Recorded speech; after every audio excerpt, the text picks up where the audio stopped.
Welcome to today's FETC webinar. I'm Jennifer Womble, Conference Chair of the Future of Education Technology Conference.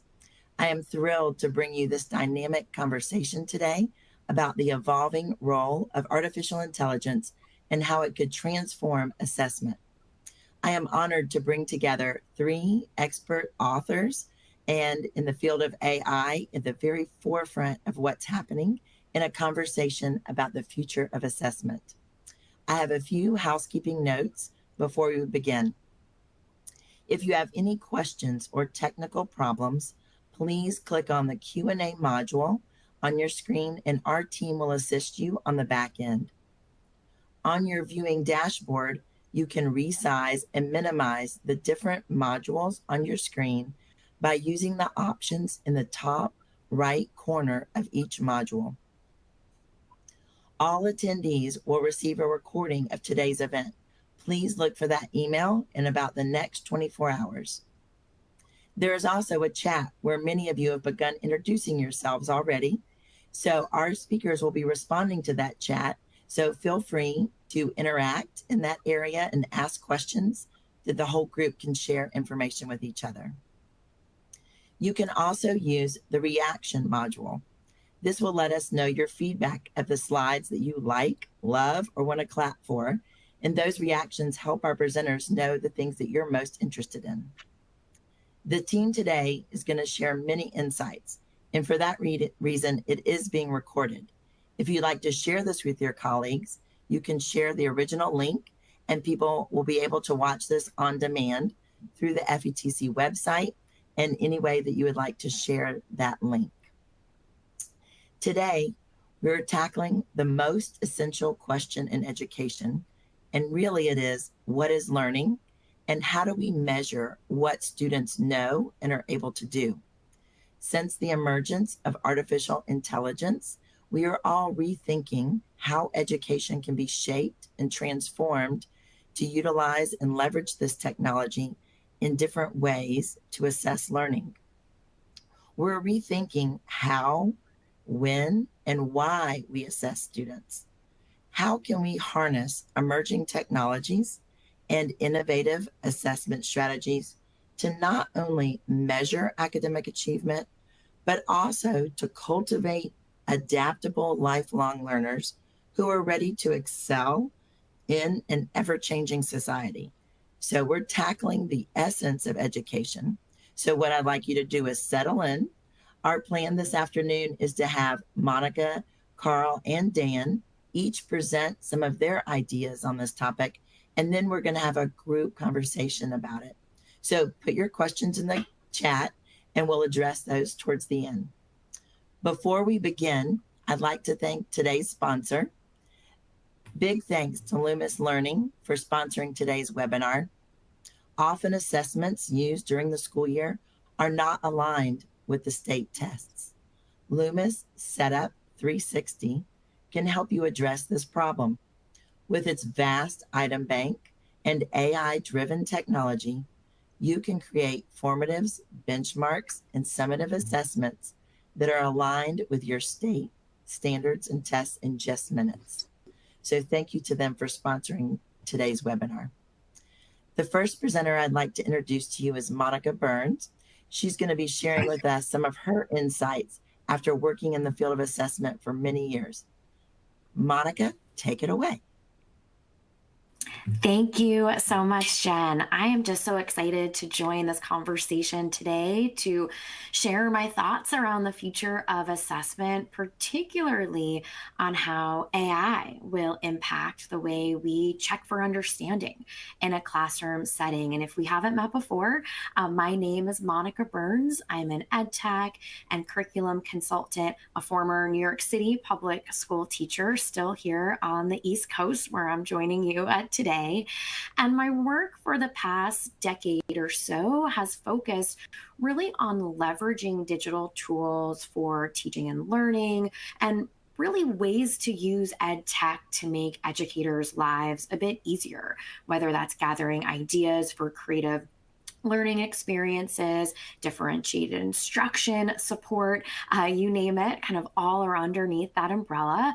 So when ChatGPT and generative AI came on the scene, became widely available for public use, I was really focused on how educators could leverage this technology, how they could make the most of it. And I've spent a lot of time over the past year and a half or so, visiting schools and districts, talking to educators in different spaces around how things are changing for them, right? How AI is changing not only the conversations in their classroom and their community, but how they're thinking on their instructional planning is evolving and changing as they're leveraging more and more of the tools that are out there and available, and responding, right, to some of the conversations in their classrooms with their students on what it means to show what they know with a different kind of access to technology than they might have had in the past. So, as I mentioned, if you followed along on my blog or my Easy Ed Tech podcast,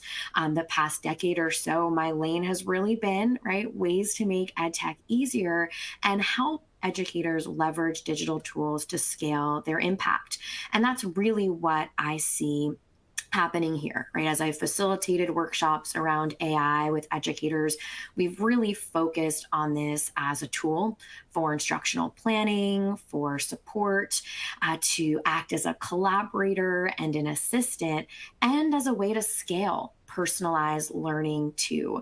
So if educators can do all these things and help build a foundation of understanding for what even is possible here, it can even address the ways we prepare students for interacting both inside the classroom and outside of the classroom with this in mind. So today, as we think about the future of assessment, I really want to focus in on three core areas that I'm thinking about and I'm talking to other educators about, related to what's next for us all and what's here right now, right? As we're leveraging this different technology in our everyday practice, whether you are with students every day in a classroom setting, advising others as a coach, or making some decisions that will impact your larger school or district community, at large. And so as we think about this first one on the list, this first use case or area, that I'm focused on, it's really about gathering data and leveraging generative AI to get information from students, either information that we wouldn't be able to get because there's just not enough minutes in the day, that we don't have the tools to get from everyone and can't scale what it looks like to hear from every student. So if we can leverage some of the tools that we now have increased access to for gathering data, right, we have an opportunity to get a fuller picture from students. So one thing that I've shared a lot this year on my blog, on my podcast, and workshops, and talking to teachers are some of the resources that are making their way onto the scene, right? Having a healthy hesitation when it comes to picking and choosing and vetting different tools and resources, but understanding that there are now tools that we can access that allow us to scale our impact a little more quickly, to create assessments that may be more robust than we have the time to do, right? Or to create assessments that we can push out to more students, things that might be a little more creative, right? That may connect back to a lesson that we have over the course of a day or a week.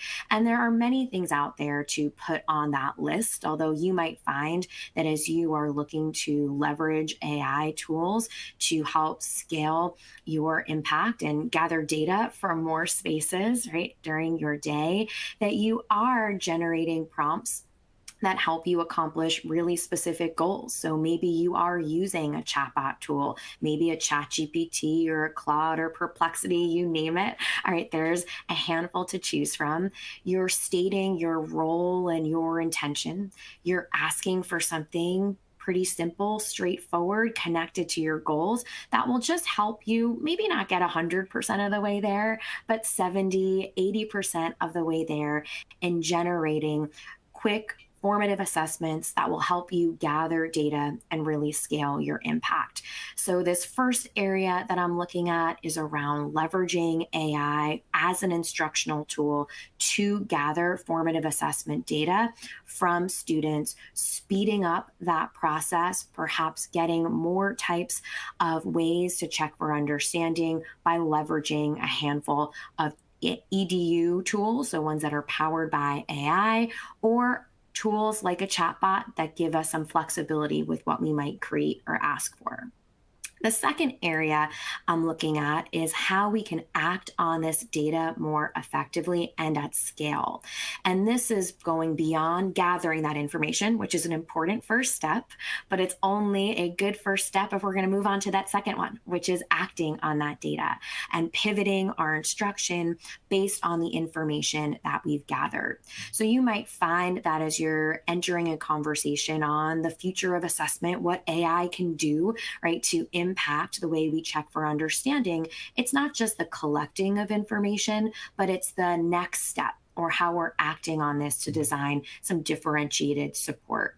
So there's resources that will allow you to do things that you've always known would be a great way to differentiate instruction, but just might not have the capacity to take on, right? We might know what we want to do, but there's only so many minutes in the day or hours in the school week to use to take those next steps. So you might use a tool that helps you differentiate a reading passage a little bit more quickly, or a tool that helps you create a supplemental resource in response to the data you've collected, like you are having a conversation with student and you know that they need to wrap their heads around a vocabulary a little bit or a word a little bit better, right? You might use a generative AI tool to help create that supplemental resource for students. So here we're taking what we've always known is important, scaling it, right, with access to these tools, or doing something that wouldn't have been quite possible before. Even if we like to think that we are a master at a Google image search, we might just never be able to find that perfect picture that brings an idea or concept to life for students. Now, you might head back to a chatbot, that Claude, that ChatGPT, with that same intention, right? You have identified what your group of students are struggling with, as broad or specific as that might be. And then you ask for some support, particularly at this time of the year, right? You might have students who are easily distracted with the warm weather we're having this week on the East Coast, right? Or need to engage with content in a new way. So even asking for some support with making something a little bit more relevant to their lives, or connecting to an interest like the Summer Olympics. You might be surprised at some of the connections a chatbot can make when you ask it, right, to take that next step, which is essentially helping you act on data at scale. And the third area that I am watching closely is what it will mean to have students create something that shares their learning. So those creative projects that students are not giving a quick answer to, but have a process that they're following that will give you a full picture of their understanding, not just at the end, but throughout that entire process, where they may have some support with AI powered tools, or they may not, right, have support with AI powered tools along the way.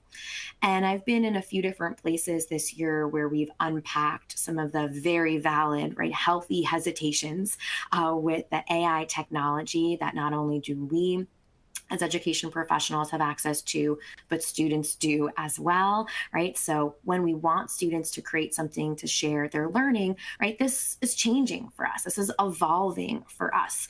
And I don't mean to put a instinction, right? This isn't that to say that assessment is going extinct, right? But it's evolving. What we think about as student artifacts of learning are changing, right? And we need to acknowledge this, embrace this, and make some decisions moving forward that keep this reality in mind. And there's a few different ways you might take that reality, right? Embracing creative projects might just be one area. You might have students working with open-ended creation tools to create a product of learning that, just like they couldn't Google the answer, right? AI might not be able to make that book for them, although maybe it helps them ideate or draft or check some of their work. Or perhaps they're jumping right into a generative AI tool, right? Describing the type of picture that's perfect for their creative project and having something that supplements, right, that traditional experience of checking for understanding in a classroom environment. And lots of opportunities to expand on this. You might have students working together with you to write and refine prompts the same way that we might draft, revise, and edit and publish an essay in the past, right? You might model the process of writing a prompt, reflect on that output, refine the prompt so you get the desired result, whether you're modeling and leading students in a conversation or having them inside of tools, right, that allow them to move through this process. And you might find that you are shifting some of the conversation from the final product that we often are tempted to celebrate a bit more and highlighting the process, using more peer feedback to highlight the creative process, having students document their creative process by recording a reflection video or snapping a picture or incorporating journaling to capture their process. Or perhaps, right, the process could become part of a celebration for a final piece of student work, something that doesn't always happen. Sometimes we run out of time when we get to that big end of unit celebration. But if we're placing more emphasis on the process over the final product, right, we're expanding the time that we're allocating for that as well. So as we think together today about this future of assessment, it might be tempting to think about the future as far off in the distance. Many educational environments, though, and yours as well, especially if you're here today with a curiosity or a next step you're waiting to take back to your school, to your district, to your learning space, right? You're already feeling the impact of AI on a lot of different components of teaching and learning. So when it comes to assessment, the three big areas I'm watching in this space are gathering data, acting on data, and creative projects. And if you'd like to explore more of my thoughts and resources on this topic, my blog, classtechtips.com, right up there in the corner, gives you access to my free newsletter, my Easy EdTech podcast, and information on the second edition of my book, EdTech Essentials, coming out this June, where we have 2 new essentials and a connection to the impact on AI on teaching and learning. So thank you for letting me. I'll kick it off, Jen. I'll pass it along to you. Yeah, thank you, Monica. I love this way of a framework of thinking about how to leverage AI in the classroom. So it's really giving us better data, what we're getting, how are we then differentiating and acting on that data? And then I love the focus on the creative projects and what students can develop in all these amazing tools that are coming to market. So thank you for sharing those 3 points. All right, Carl, we've set the stage. So let us hear some of the things that you're thinking about with artificial intelligence and how that might change how we evaluate and assess students. Yeah, great. Thank you, Jen. And a couple of points there, Monica. I love kind of the parallel that you brought in about extinction. It's something that I do in my book, Learning Evolution. It's again that idea that we're digging up old artifacts, which is really summative assessment, instead of actually judging the living thing, which is again the process that you mentioned. So we'll talk a little bit about that today, but thank you guys for having me on today. I'm Carl Hooker. I am a 25-year educator out of Austin, Texas, former classroom teacher, former administrator. Now, like Monica, I do a lot of consulting and speaking around AI. I'm going to tell you right now, I am not an AI expert. And I don't know that there is anybody out there that, except for maybe Sam Altman, someone who's invented, or Mark Anderson, someone who's invented AI. But really what we are is explorers. And I think, like Monica, I'm tying into my history of, I don't know how many of you are around for the 2010, 2011 iPad explosion onto this scene, but our school district was the first to do it in the state of Texas, and we were very excited. I feel like we're sort of reliving all of that over again with AI. So instead of an app for that, there's an AI for that. So that said, I think we can use what we learned from that process of one-to-one computing and tie it into AI going forward. So let me share a few things around that. We saw this, when AI, it's been 507 days, I think, since ChatGPT launched, which seems like not too long ago, but also seems like it could have been a decade ago. And it's funny, like the knee-jerk reaction of most school districts, most colleges, professors, again, is this full-on crisis mode, right? Because the big thing that they were concerned with was cheating, plagiarism. But the truth is, they were worried that the product that they were getting from their student, like Monica mentioned, wasn't authentically theirs. And so they said, let's shut all this down as fast as we can. And you'd actually see, like in this case, this Rolling Stone article, there was a professor in my neck of the woods at Texas A&M Commerce who flunked his entire class because he thought they used AI as part of their final assessment. The truth was he used an AI detection tool to figure out if they used AI. And as we all know, AI is far from perfect. And so it falsely accused people of flunking. There's one kid in the article who was crying because she didn't even know what ChatGPT was at the time. So, you know, I think sometimes we focus so much on that final product that it causes us to create these different ways of, now this is University of Michigan's idea of an AI resistant assessment. And that's a kind of a negative turn, AI resistant. But here's what's funny, and it's now no longer on the internet, but you can go back in time and look at it on archive.org. But the University of Michigan actually published this on their website. And as I'm reading through the points of what they made, I realized very quickly that this looks extremely familiar to me, the way it's written. And as I'm reading it, at the very bottom, there's the disclaimer that says, by the way, this entire website was built with AI. There was really no human input except for a couple of prompts. And I thought, what a great way of modeling also, like, let AI help you come up with ideas. Monica talked about that a lot, about how it could save time building these assessments, how to ask those different questions. Because when I used to teach, I get stuck in the rut sometimes, like, yeah, I've done this assignment. I know I love this unit, but it's like, how do I ask different questions? Well, now you have this thought partner in AI, like Monica mentioned, that can help you with a lot of that process. So again, as we're evaluating content, we're going to have to start thinking going forward, what is original content versus AI assisted content? Now, I have some interesting examples to share with you. They're not exactly from school, but those of you that were around the last, I don't know, a couple of months may have seen something in the Super Bowl about a particular famous celebrity dating a football player. You're probably thinking about these two people, right? No, you were thinking of Travis Kelce, but you still get the idea. So these two, right? These are original photos of them, Taylor Swift and Coach Andy Reid of the Super Bowl winning Kansas City Chiefs. And this is original content. I mean, someone took these pictures, they posted on the internet, they're licensed to them. But what happened that was interesting, during the Super Bowl, about a week before, on the internet was ablaze because of this image here, which of course is just AI assisted content. And if you look there, there's something off because Andy Reid's got like 6 fingers and Taylor Swift is missing some fingernails. But again, the difference is now all of a sudden you say, well, who has the fair use of that document? Who has the fair use? Who created it? Who has authorship or ownership of said document? And it becomes a bit of a problem. And so in our classroom, what does that look like? I mean, it could be a couple of things. Let me go back here and see if I can get, maybe I can get the video to play. Maybe I can't. Oh, there it is. It did pop up. Okay, there we go. I'll give you guys a second to get that to load. So for example, in this example that I'm sharing with you now, and hopefully you guys can see it. I see it kind of in my little window here. Yeah, I had a teacher come up to me who was teaching a digital art class, and his student had recorded a quick little AI edit like I'm doing on this video here. So this is actually my own photo. I didn't use the student's work. I didn't get permission, so I wanted to make sure I used my own. But in the example that the teacher shared with me, he was so upset. He's like, listen, I teach a digital photography class. And the student recorded and screen captured the ability of them to go in and erase different things from the image that he had taken, the picture that he had taken. And I think what's interesting about it is, again, is this his work? I mean, he's adjusting his original work. And in this case, I'm like, I'm going to remove something, but then I'm also going to add, something out in the water here that's not real, like, a giant shark. And I wanted to really focus in personally on this guy in the red chair because he reminded me a lot of my grandfather. So I thought, let me clear some of this other stuff and let me add some funness in the out there. It could be the Loch Ness Monster. It could be a giant banana. It doesn't really matter.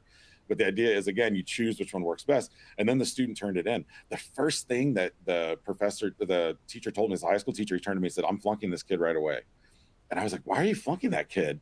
And he's like, because it's, it wasn't his real work. And I was like, wait a minute, let's think about this. Now, Photoshop has been around for 30 plus years.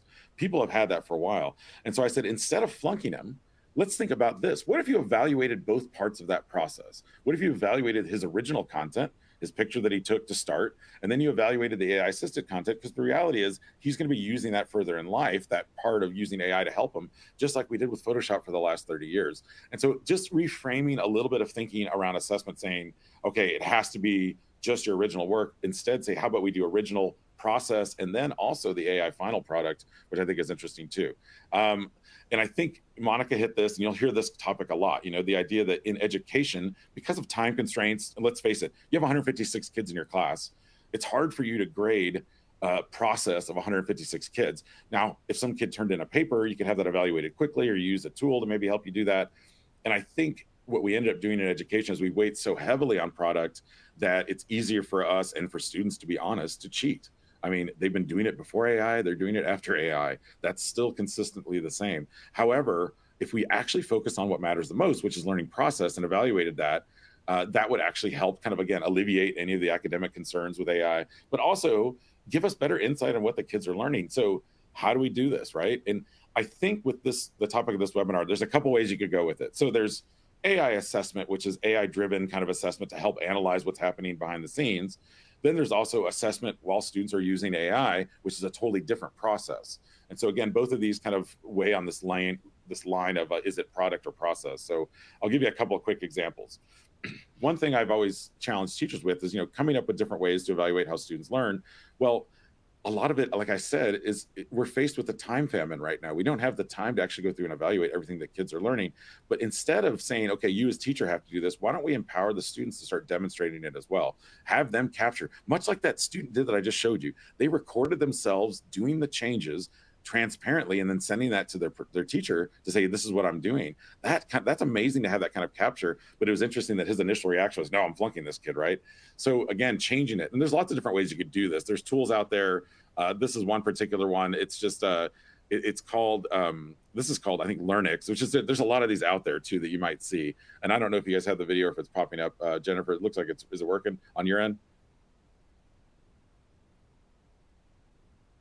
Maybe. Okay. Yeah, because on mine I see it blank. No, it's not coming up. Let's try next. There we go. Yeah, so in this case, I'm researching my, this is my uncle, my great uncle, true story, Joseph Hooker, fought in the Union Army way back in the Civil War for about 2.5 weeks. Lincoln put him in charge. But I want to capture myself actually learning this. And so I can use a tool like Learnix, which is really just, again, it's an add-on, it's a Google extension to record and capture my process of actually doing the research here. And so when I turn in my paper as a final product, I'm also turning in my process. So again, start leveraging students for this kind of ideology. And I break it down into kind of 4 components too. You can have the idea that students are going to capture process and turn it in. Or what you could do as a teacher is say, okay, we're going to change up some of the things that we're doing over the next several weeks so that I want to make sure that you're using AI thoughtfully in this learning process, from concept to design to testing to reflection. All of those components could have an AI part to them.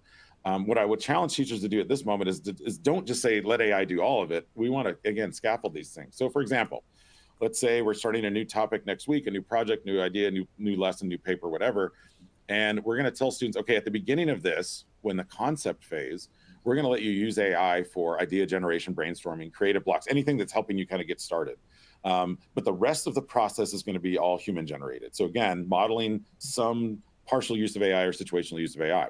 Then the next topic comes up, the next project, the next assignment, the next paper. And they say, all right, you're going to brainstorm on your own today, but when you get to the design phase of whatever you're writing, your first draft, maybe you need some visuals, maybe you need some ideas or images or things that you couldn't have created maybe in the past, because not everybody are digital artists, right? But now we have the ability to use image generators to do this. So you're going to create designs or prototypes as part of this process. That's the part you're going to use. So then you go on through the process, they turn in their paper, they test it, they reflect it, and it's all turned in. Now we go to week 3. A new assignment's up. This time, guys, I want you to actually brainstorm on your own. You're gonna actually even do some of your visuals on your own and do some of your first drafts or outlines. But when you get to a phase when you're ready to really have this thing evaluated, I'm gonna have you use AI as a research assistant or a tutor or to give feedback. Here's the thing. Students today really struggle with peer feedback for a couple of reasons. One is, it's really hard to give critical feedback if you're a 12-year-old or 13-year-old with a bunch of other 13-year-olds. I've got a couple at my house. I can tell you their frontal lobe isn't fully developed, and they say stuff that they shouldn't say. They need to learn those things. I'm not saying get rid of that, but if you want to add an extra component, why not have AI be that feedback? Because here's what it is. The thing is, if a teacher gives a student feedback, there's an emotional or mental component there. It's like, well, this teacher doesn't like me. That's why they said it. If a student to student gives peer feedback, there may be like, well, we had a fight the other day, so they're going to say something negative. So again, if you add AI to it, it's a very non-emotional component, and it gives them quick feedback. Like, okay, well, so AI said I needed to change this thing or maybe add this part to it. So again, I like that idea of adding it into this stage of learning. And then again, not dismissing the idea of peer feedback, because we do need to teach kids to give critical feedback, but adding it as a tool, again, on the mechanism of this learning process. And then finally, you get to the end and you're like, okay, what can I do here? Well, AI can also help you reflect. So again, when we're talking about process, don't just tell the kids do this, this, and this. Instead, have them say, okay, you've designed this entire paper, you've created it, you've prototyped it, you've put out whatever the final project is. Now use AI to help you come up with ideas to reflect. So if you're having a hard time coming up with your own reflection questions, have AI create them for you to give you that critical reflection. So again, using AI in different parts of the process. All of these can be done at different times, but I like the idea of doing them at different stages with different products, not doing them all at the same time. And then lastly, I'll kind of just mention these couple of things. Why do we feel like we need to be smarter than AI? Why can't we just let AI actually challenge students to be smarter? I've got a great friend of mine. I'm actually here not too far down the road from him right now in San Diego at USC, Dr. Nick Cole, and he is a professor of public diplomacy and propaganda, which, by the way, not to go down a rabbit hole, but propaganda with technology, if you think about it, over the course of the history of mankind, the invention of the printing press was the first things people did. They printed out leaflets and flyers of fake information. We're going to hit that again with AI. I'm sure we're all going through it now with some of the fake things that we see. So again, being able to discern media literacy, all that's super important. But what I bring him up for is because he's always done the same paper with his students. Again, he's a professor, and every year he does an assignment where they choose one country to basically politic the United States for something. Maybe it's climate change, maybe it's something else, and they have to write a position piece. This year, he decided, instead of just having the kids write it, he said, let AI write the whole thing. So he told them, don't do anything else except prompt it, and then I want ChatGPT to write your paper, and I want you to turn it in. They did, and then he said, okay, right now, if you did nothing else, your paper is a B-. He's like, at this point, it's a B- paper. So ChatGPT wrote a pretty decent paper. It wasn't great, but it's decent. So then he said, now I'm going to challenge you to this. What I want you to do is go back into that paper that ChatGPT wrote, and I want you to make it an A paper, meaning you have to go and find the misinformation. You have to dig deeper, get better resources, add to it. So it wrote your first draft for you. Now you have to be smarter than AI. He said, as a result, after 5 years of doing this, again, this is the first year he ever tried it, he said it was the best papers he's ever gotten. The students themselves had a deeper understanding and knowledge and whereabouts of their country and what it was involved in. Whereas in the past, they were just like research, find information, copy, paste, kind of adjust it. Now they had to be smarter than AI. So I like that idea, again, of where we can use AI as a part of this assessment cycle to say, you know what, it's going to get you started, but you got to finish it, because I think that human part is so important. So in summary, again, what AI can do for us in terms of the assessment process, it does let you do that brainstorming. It gives you that feedback and editing, those visual creations, the review of your work, and tutoring and support, which not every student has access to. When you think about equity again, and where that plays a role in this, not every student has the ability to pay for a tutor or maybe have a parent that can help them at home. So if you started leveraging tools like AI to help with that, we've now kind of solved a little bit of the equity concern when it comes to using anything with AI tutoring or support. And then the other things, these are the things that teachers are here for, right? The human element are things that AI can never do. Yeah, sure, it can maybe understand a little bit of their learning style because you do some sort of assessment that has AI built into it, but they don't really understand when you've had a bad day or you didn't eat your breakfast or something went wrong at home and you've shown up and all of a sudden you can't process what you're trying to learn. AI doesn't understand that. It's the teacher. They're there for that empathy, for that care and that motivation, and ultimately to provide that life guidance. So again, when we think about assessment with AI, where do you fall on this? Is it about just getting the kids to turn in something, or is it about using AI and leveraging it to get them to think deeper about what they're doing? So with that, I'll turn it back over to Jen. Here are my resources, by the way. This takes you to a link that has all the stuff that Jen and I are both right now at ASU GSV. This is going live. And there's a lot of stuff here with AI that we've been talking about. And so I've added a kind of just a Google Doc that has a ton of stuff on it. And then check out my book if you want. There's my contact info there. Thanks, Jen. Yeah, this is great. Carl, it's interesting. Even though we're having a conversation about assessment, you're bringing up media literacy, critical thinking, process. And in the past, like, let's face it, since the 1800s, we've been testing kids pretty much in the same way. But now we're opening up and kind of reimagining assessment with a lot of other components that were not tied together before. So to me, that's really exciting when we start talking about the ability to look at process over just product. So I'm really excited to follow up on your resources, because this is something I think we're changing how we think about assessment overall. And that really is evolving. So thank you. There's so many great insights. We could talk more, but I want to bring Dan into the conversation. Dan, we'd love to hear some of your preliminary thoughts on assessment and AI.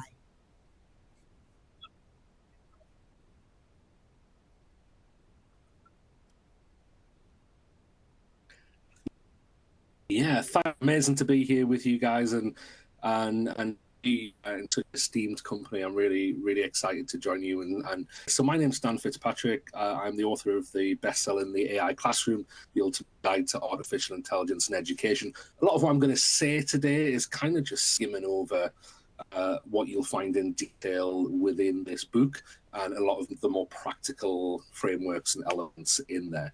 I'm really privileged. I get to travel the world and help schools, universities, colleges, and businesses to embrace artificial intelligence and to transform their organizations. So a lot of work around the strategy side of things. How do we prepare for a future that we quite frankly are going to find really difficult to know what's going to happen? It's interesting because I think we need to be quite careful of just thinking, well, we know what AI is. We're at the start of a very long journey here, and Peter Diamandis famously said we'll experience more technological change in the coming decade than we did in the preceding 100 years put together. And I'm sure anyone kind of looking at AI and looking at the technological development at the moment will understand that that's true, but it's not just going to stop up in the next decade. It's going to keep going and going and going. And this thing that we call AI is going to evolve very quickly, just like it has over the last year. So I'm really concerned with how do we prepare, how do we strategically lead in a future where we quite frankly can't even predict what kind of use cases we're going to have from this technology, even in the next 2-3 years. So yeah, I got a keynote at FETC this year as well about AI, so I was really excited about that, and got to talk about AI with some fantastic people and see you again, Jen, which was fantastic. It's always a pleasure. So yeah, let's delve into some of this. So I always start with kind of the why, the what, and the how, and I don't think, and I think some of the other speakers on the call today as well have kind of touched on this, that the why really changes about why we're doing this. I think it does come down to we want to measure that learning progress. We want to know that students have understood and that they're taking on board their learning. We need to know the individual needs of students and see what is highlighted through their work. We need to give them feedback to so that they can progress that more formative side of assessment, and also see, is our teaching effective or not? And I suppose there's a lot of question marks around that as well in this kind of new AI age. Let's have a look at the what, because what I want to do here is I'll focus on maybe what needs to change with what we're assessing. And I get to, like I said, I get to speak with roomfuls of educators every single day, and I get to ponder this every day, and it's kind of a blessing and a curse, really, because I get to think through this deeply, but then also think, my goodness, we've got a lot of work to do here. We've got a lot of work to make sure that our students are prepared for success. I think we really need to shift to student communication. I think that is an absolute vital first step in this. If you think kind of the history of having computers, we've always had to speak the computer's language. We've had to know the computer's language in order to use the computer. We now live in a world where the computer knows our language. Now, what happens then is I mean, that's amazing. That's absolutely amazing that we now communicate with a computer-based system in our own language. However, what it highlights is that our language is so subjective. It's really difficult to express ourselves in an objective way. I do a lot of work in the United States, and I'm always conscious, especially when I'm talking to US educators, some of the words I use. I might even be saying words now because I'm English that might not entirely make sense, or a very English way of saying things maybe. And I think what we need to do is we need to focus on how do we communicate in a really clear way. And if you think about it, the leadership skill, there's a reason why we pay leaders a lot of money, and that's because they're very good at getting an idea out of their head, a vision, and into other people's heads. And that's essentially what we're doing with a tool like AI at the moment. We're trying to get that idea from our heads into this system so we can understand what we need, what we want. Also oracy, because we can speak to these tools and we'll be speaking to them a lot more as we go on into this AI future. Secondly, entrepreneurial skills. I think we need to shift to looking at entrepreneurial skills massively, and we could do a whole presentation just on that, really looking at how AI will change the work landscape and already is, and how people are going to have to figure out kind of their value and look to the problems that they solve in the world. And I think the sooner we do that, the best. Skills corroborating what AI is saying. The best way to use AI is to get it to do something that you're already an expert in, because corroboration is really easy then, and you can work at speed with it. However, if I wanted to write an essay on astrophysics, I wouldn't have a clue what it was coming out with. So I'm going to have to do a lot of corroboration. I'm going to have to go do a lot of research. And I think that's is a skill to kind of consume content. I think people are going to be working in a lot of areas, and not just in work, I think in school as well. In just the next few years, the amount of AI assistant our teachers, our students are going to have access to, we're going to have to bring together a lot of sources, evaluate those sources, prioritize. I mean, when do we teach our children how to prioritize well? I mean, it's such a huge skill to survive in industry and in the workplace.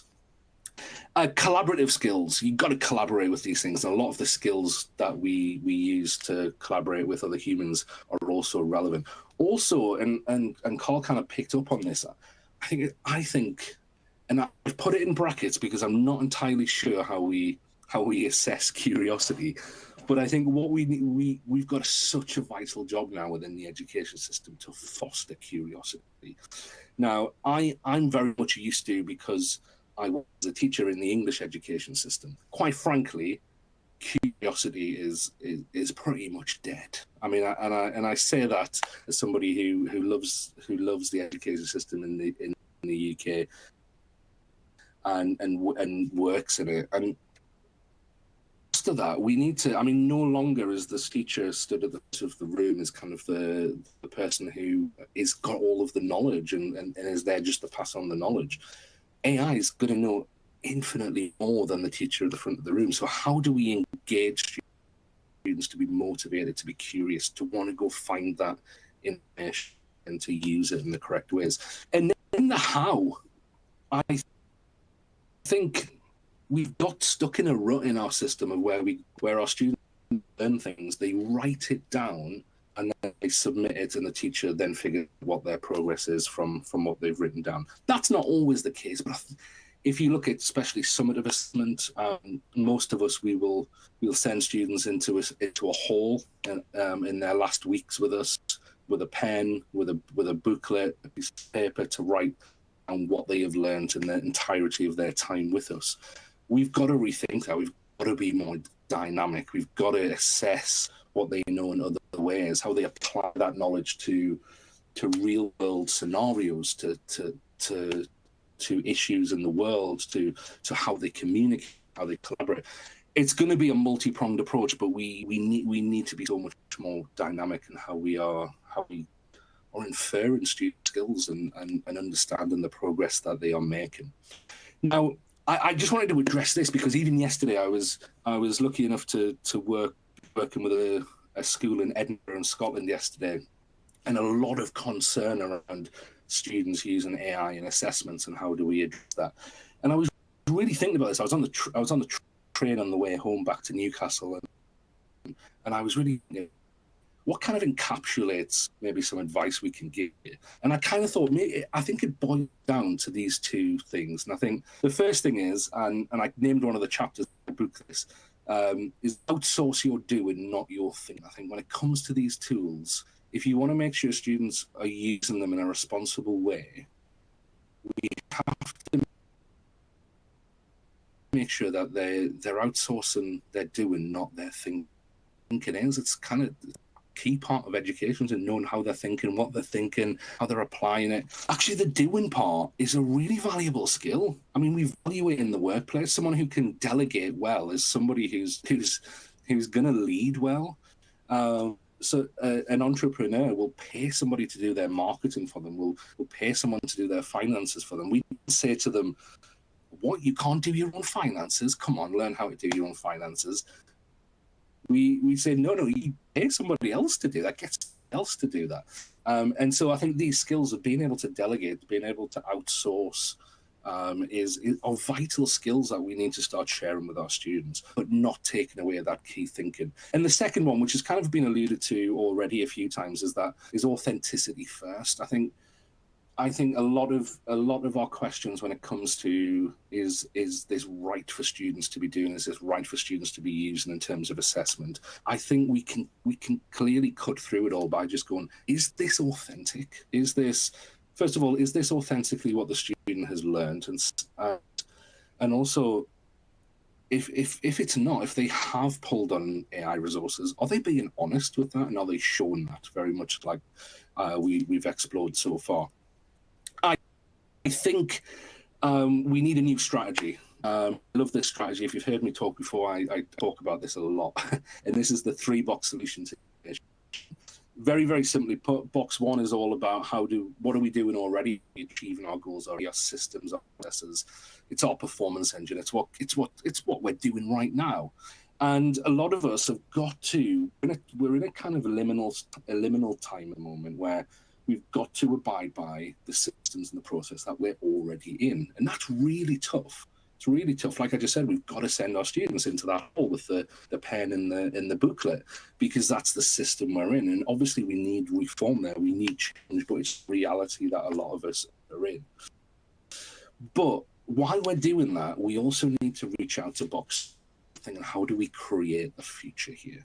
And I think that's the vital thing that a lot of us need to start doing. And a lot of us aren't used to, I think, in education. We're very good at linear innovation, which is box one innovation, making things a bit better, a bit more, but actually non-linear innovation, maybe creating the ground up, is a difficult thing to do in education. Probably have to look to a bit more.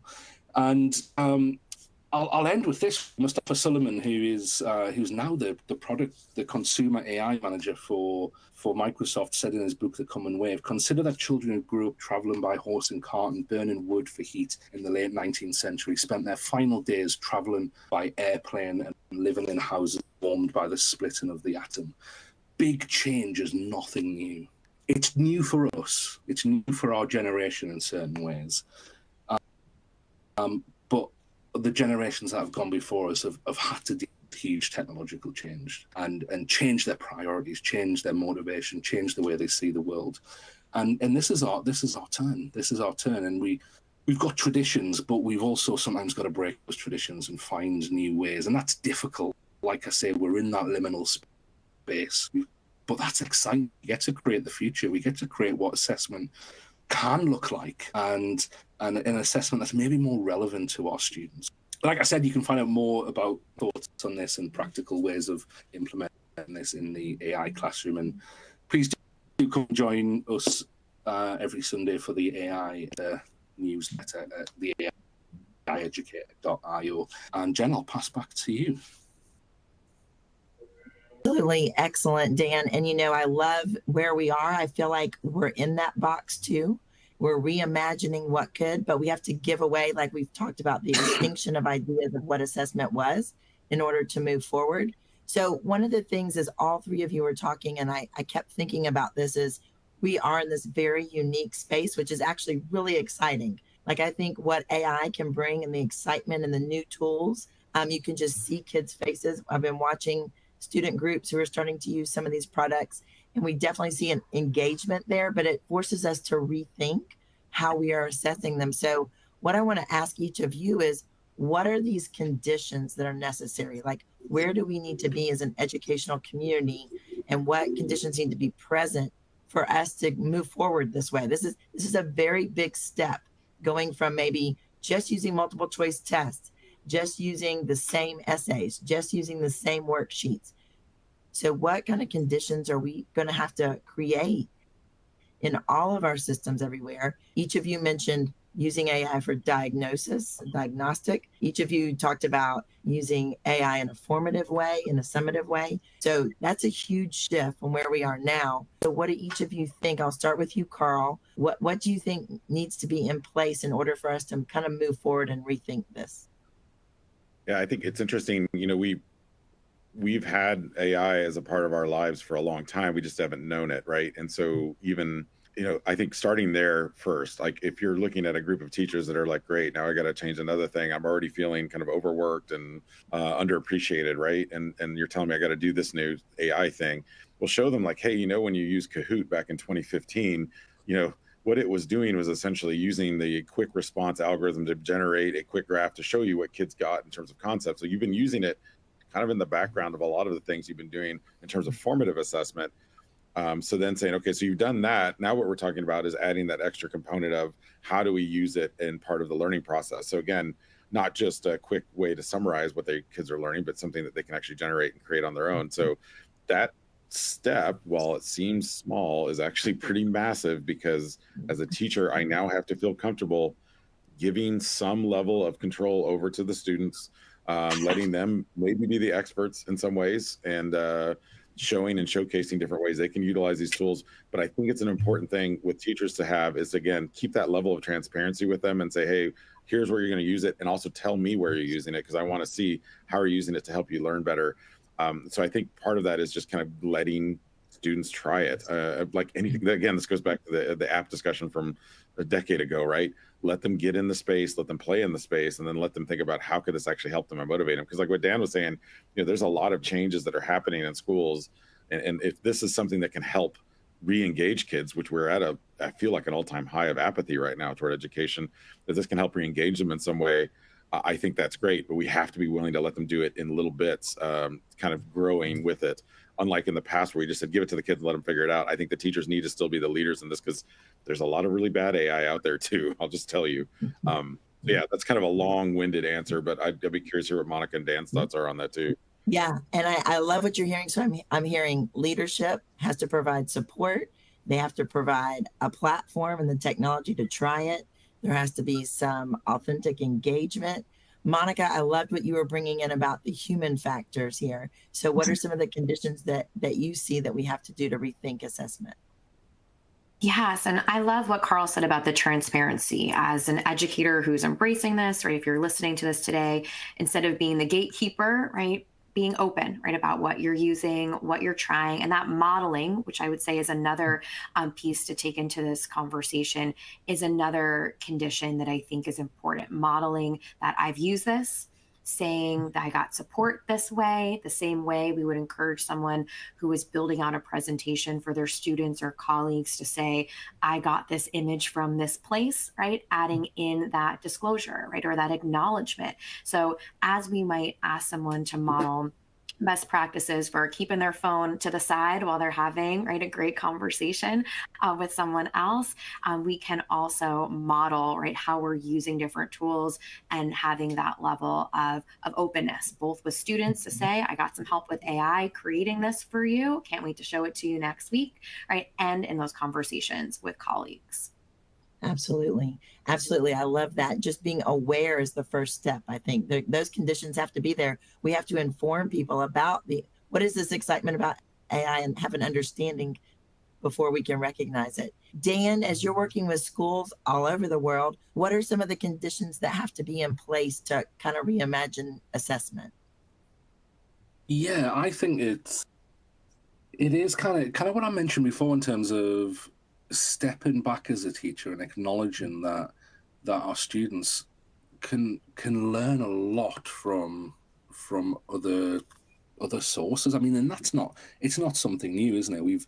Anyone who's been a teacher for the last 10 years know that in some circumstances they're competing with YouTube, and if your students are really studious, they come to like I used to teach philosophy, and students would come in and challenge me because they'd watched a YouTube video on a certain philosopher, and it's amazing that can happen.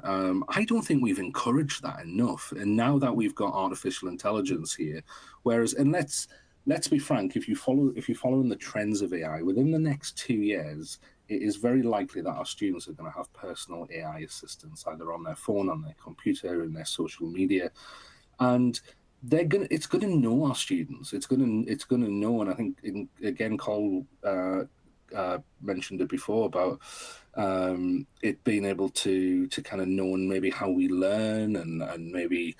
And some of these products are going to be wearable devices. I mean, what are we going to do? Sometimes I say to teachers, what are we going to do the first time a student is in one of our classrooms wearing an AI device? The first time it says to the student, actually, what your teacher just said isn't entirely true. Let me just give you the right answer, and let me chunk it down for you in a way that's going to help you understand it. And let me just change the analogy from what your teacher just used to a one that actually might be a bit more relevant to you. Now that is, I mean, I say that to provoke in a way because there are privacy issues around that. There's a lot of things we're going to have to deal with, but it's not out of the realms of possibility that this is going to happen in a very short period of time. So I think, and I go back to what I was saying before, really, how do we spark curiosity? How do we make sure our students are using this technology to learn and to go down the rabbit hole and to ask more questions? And I think I think one of the things we probably haven't done well is show our students how to ask the right type of questions. And if you think about it, teachers are the best people in society, I think, to teach this because it's our bread and butter. We have whole systems on how to ask the right types of questions, how to model an answer. And we need to pass that knowledge on because those are the skills that our students are going to need to discover and explore with AI. Well, I love what you're saying, Dan, and it's triggering a lot of my own thoughts because I think one of the things we've all mentioned is critical thinking and how we have to be more critical in our analysis. And one of the things that's really unique about generative AI is it is conversationally based. So students have to ask probing questions, or we need to be fostering that critical thinking in the way that it looks and appears like a conversation is taking place as they begin to talk with the computer.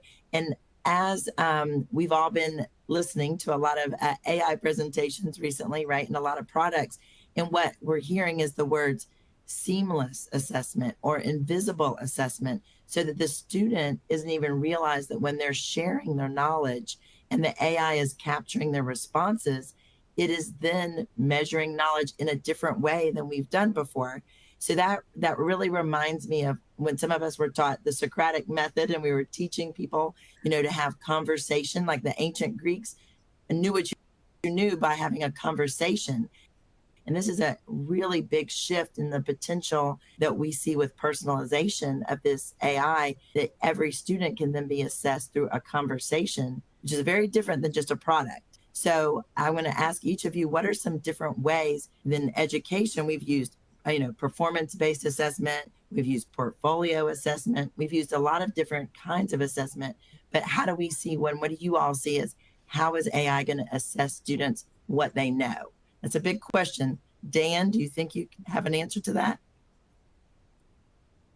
I'll try.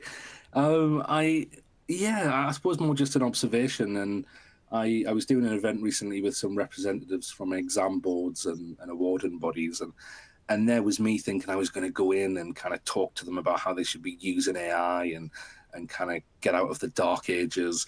And I very, very quickly became aware that they were all really familiar with AI. They all knew that AI was going to be able to mark exam papers and do it really well. But what they were really concerned about, and it led to a fascinating conversation, was they wanted to know, actually, could AI be used in a way to infer skills rather than just explicitly grade papers or grade knowledge? And I thought that was fascinating. I was really encouraged because for two reasons. The fact that they were willing to want to change, and sometimes we have the impression that these types of organizations don't want to change that fast. And secondly, because they were talking about skills, and that was really refreshing. And it made me kind of go down a rabbit hole after that event and look in research how capable AI at the moment was at inferring skills. And I mean, anyone who uses something like ChatGPT regularly will know it can do like sentiment analysis and pick up emotion within writing. And I think that really could be something that we look at in over the next few months and years. And how can we? Because sometimes our students really find it difficult to express what they've learned. Just before I came on this call, I was doing a webinar with a school for autistic children in Cambridge in the UK, and their students really don't know how to sometimes express what's going on in their minds in a way that where a teacher can understand it and then assess it. So I think AI could really come into its own there in terms of picking up on the nuances of learning. Yeah, I'm yet to see it in like a product form, but I think we're on the verge of that type of capability. Yeah, that's incredible. And to be an inclusive technology as well would be amazing, and give great feedback to the teacher. Monica, what are some other forms of assessment you think that might be kind of coming to the light with artificial intelligence? Yeah, I'm excited about the options that it presents, not just for teachers, but for students to perhaps pick their own pathway as the best way to express their learning. Someone might be very comfortable chatting with a teacher or find that to be very intimidating and have more of a conversation back and forth with a chatbot. Others might find they need to take a deep breath and will create a screencast as they explain their thinking or point to different pieces, which can be timely, right? Time consuming, I should say, for an educator to sort through, right? All of that different types of assessments that students might participate in. So I just am really looking at the scalability here, right? Giving kids options to share their learning in the best way for them, and then being able to leverage this technology, which could be in multiple forms, to review students, to review their work, and to give teachers a snapshot and just better, stronger, more frequent information. And I love that differentiation from the student choice perspective, because we oftentimes don't think about assessment as being a choice for students. So it's really interesting to think about that as well. Carl, kind of what's your take on this as well? Yeah, I think we've long held the promise of personalized learning as like our kind of beacon of truth in education for the last several decades. We want that to be the thing. I don't know that AI is going to give it to us right away, but I do think it has the potential to. And some of the things that Dan and Monica talked about, making sure that we do it with fidelity and thoughtfully, I think is going to be a big part of it. Let's not botch this up, right? But I do think it has the potential for actually giving us that true personalized learning pathway where you can get kids' interests and nudge them in certain directions based on what they're interested in. For me, I think we do invisible assessments, to go to your question, Jen, all the time as humans. You walk around your classroom, you're doing invisible assessments. You're looking at a kid's face, you're looking at how they're reacting, kind of like Dan was talking about sentiment, how they're feeling, kind of judging mood. Well, the problem is you only have you have one set of eyes, right? So you can really, some teachers have an eye in the back of their head, but let's just be honest, when we're in the classroom, you kind of have to have another set of eyes in the back of your head. However, now with AI and some of the things that are coming in the next couple of years, and I've already seen a tool just recently, even this week, that had some sentiment tracking where basically it was an assessment tool, but yes, at the end of it, they could also tell based on the written responses whether the student was upset or having a bad day or just kind of feeling very negative in terms of their responses, and it gives them a rating of actually how they're feeling, which would be kind of an interesting insight for a teacher who probably could pick up on it pretty well. But to see like, wow, half of my class is just in a really foul mood today, how do we change this around, or how do we have a discussion around what's going on? Those kind of things. I think there's some real potential interest to see like assessment of not just the academia, but actually the whole child. And so for me, I think that's the promise of AI. And I'm not saying go down the path of like, I know that in China, they do the engagement bands on their heads where you can see like, is a kid actively engaged all the time? Because to be honest, you need time when you're engaged, but you also need time to downshift. And if we just focus on making sure kids are engaged 24/7, we're going to burn them out so fast. So I hope that's not the way we're going. But yeah, there's a lot of potential there. Yeah, I think personalized learning is finally at a pinnacle where we can see it actually happening with tools that are assisting the teacher, because it is a lot to take in as a teacher. But the data that we've been talking a lot about and what's captured through AI enables the teacher to make a lot of great decisions on how to better help students and individualize their learning. So I love that point. So we've talked about a lot today. This is a lot to take in. And I think one of the things that I've heard you guys say, words like overwhelming, and it's a big challenge, and there's things to consider. So moving forward now, we're starting this conversation about reimagining assessment. So I think we're going to leave today. I want to ask each of you, what is our next step? What do you think educators, leaders, educational technology companies, what should we be doing next to reimagine assessment and make it a more meaningful experience for the students and also the teachers? So this time I'm going to start with you, Monica. What are our next steps?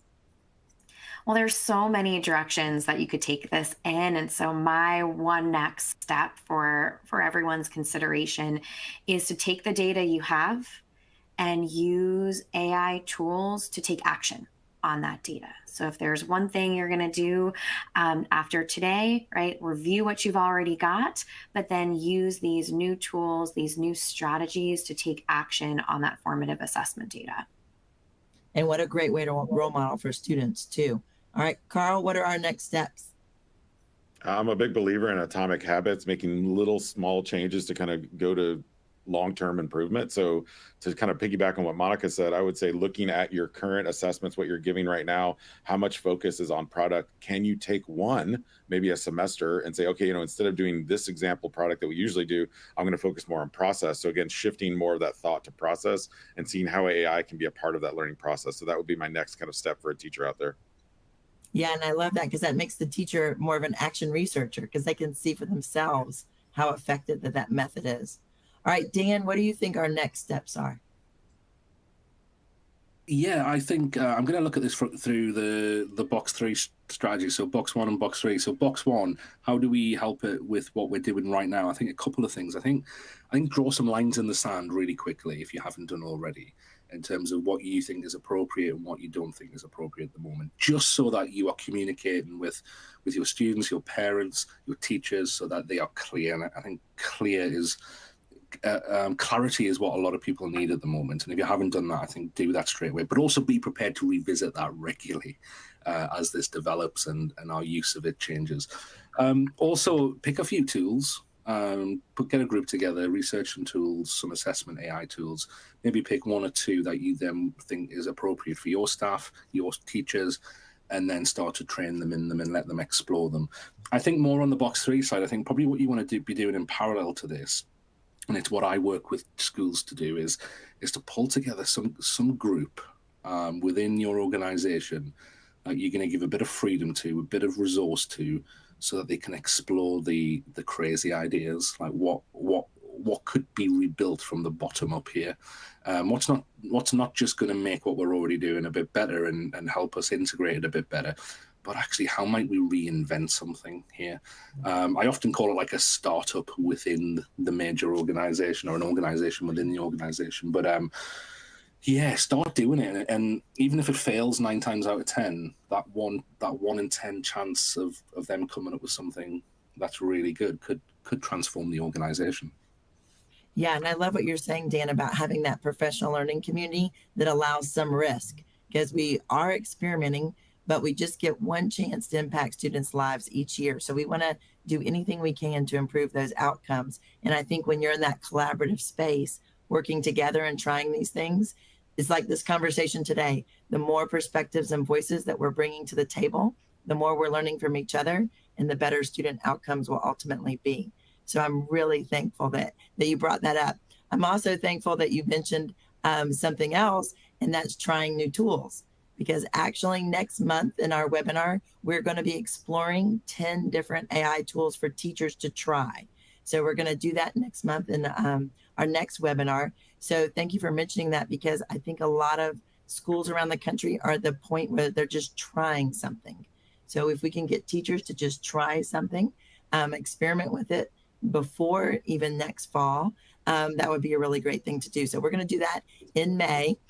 So I want to thank our panelists today. This has been an incredible conversation. It is just the spark. It's just the very beginning of a much bigger transformation that we're going to see in line with artificial intelligence.